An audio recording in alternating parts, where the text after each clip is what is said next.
Hello, ഇന്ന് ഞാനും ഉണ്ണിയും പപ്പായും മമ്മിയും കൂടെ അരുവിക്കുഴി വെള്ളച്ചാട്ടം കാണാൻ വേണ്ടി പോവാണേ. ഞങ്ങളിത് വണ്ടിയിൽ എല്ലാവരും കയറി. അപ്പോഴത്തേക്ക് ഞാൻ ഫോണിൽ ലൊക്കേഷൻ ഇട്ടു കേട്ടോ. ഞങ്ങൾക്ക് 32 മിനിറ്റേ ഉള്ളൂ കേട്ടോ. അപ്പോൾ പോയ വഴി ഞങ്ങൾ തിരുവഞ്ചൂർ 2016 എന്ന് പറഞ്ഞൊരു കഫേയിൽ കയറി കേട്ടോ, കാപ്പി കുടിക്കാൻ. അവിടെ ബിരിയാണി ഷവർമ എല്ലാം കിട്ടും. ഞങ്ങൾ 2 കടുങ്കാപ്പിയും 2 ചായയും പറഞ്ഞു.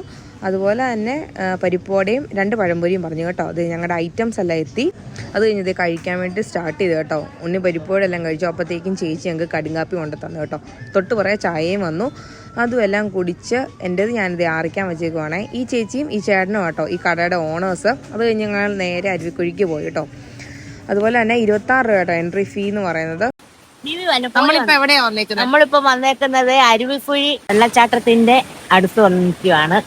അപ്പോഴത്തേക്കും വണ്ടി പാർക്ക് ചെയ്ത് വെച്ച് പപ്പായും വന്നു. അത്യാവശ്യം നല്ല രീതിയിൽ ഒഴുക്കും വെള്ളവും ആൾക്കാരും ഒക്കെ ഉണ്ടായിരുന്നു. ഞങ്ങളിത് അങ്ങ് പോവാ കേട്ടോ താഴത്തേക്ക്. ഇടയ്ക്ക് ചെറിയ 2 ഷോർട്സ് വീഡിയോസ് ഒക്കെ ഞങ്ങൾ എടുത്തു. ഞങ്ങളിപ്പോ നിൽക്കുന്നത് അരുവിക്കുഴി വെള്ളച്ചാട്ടത്തിലാട്ടോ. നിങ്ങൾ ഈ വ്യൂ ഒന്ന് കണ്ടു നോക്കും കേട്ടോ.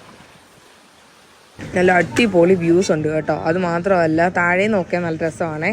അത് കഴിഞ്ഞതേ ഞങ്ങൾ താഴത്തോട്ട് ഇറങ്ങി ചെന്ന് കഴിഞ്ഞപ്പോഴത്തേക്കും താഴത്ത് വെള്ളത്തിലോട്ട് ഇറങ്ങണോ വേണ്ട എന്നുള്ളതിൻ്റെ ആലോചനയിലാണ് ഞാൻ. കാരണം എനിക്ക് നീന്താൻ അറിയാൻ മേല. അപ്പോൾ അത് മാത്രമല്ല നല്ല ഒഴുക്കുമുണ്ട്. പിന്നെ എൻ്റെ കൂടെ ഉണ്ണി ഇറങ്ങി ധൈര്യത്തിൽ ഞാനും ഇറങ്ങി കേട്ടോ.